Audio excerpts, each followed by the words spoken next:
Te voici, nouveau membre de l'IFMSA, excité, motivé et fin prêt pour ta première assemblée générale. Nous savons que tu as probablement des tas de questions. C'est pourquoi nous avons créé cette vidéo expliquant les notions de base utiles pour comprendre les séances plénières, temps fort de l'assemblée générale. Nos séances plénières sont modérées par une équipe menée par la chairperson ou président de l'AG. Cette dernière est secondée par la vice chairperson et par le secrétaire et ses assistants qui prennent les notes pour le procès verbal. Le temps de l'AG, il y a également une équipe chargée de superviser, de conseiller et d'interpréter les situations mettant en jeu la Constitution et les statuts de l'IFMSA.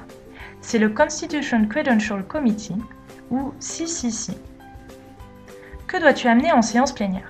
Tu auras besoin d'un ordinateur avec les documents qui vont être discutés, de la dernière version de la Constitution et des statuts de l'IFMSA, de formulaires à motion, le secrétaire peut aussi en donner pendant la plénière si besoin, de ton drapeau, de quoi écrire, d'eau et de tout ce qui pourrait s'avérer nécessaire pour une longue et intense séance de travail.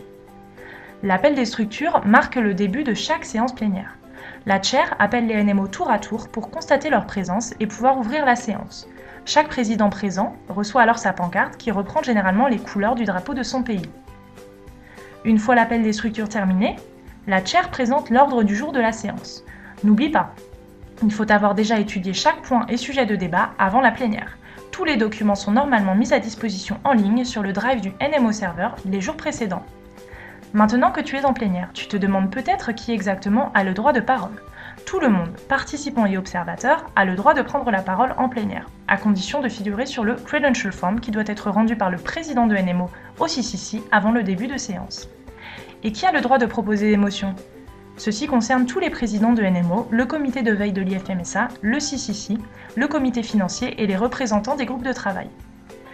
Pour avoir le droit de vote, les NMO qui sont membres de plein exercice de l'IFMSA doivent effectuer les tâches suivantes en temps et en heure. Compléter le Credential Form, mettre à jour la base de données ifmsa.org, remplir le NMO Report, ne pas avoir de dette supérieure à 10 € envers l'IFMSA.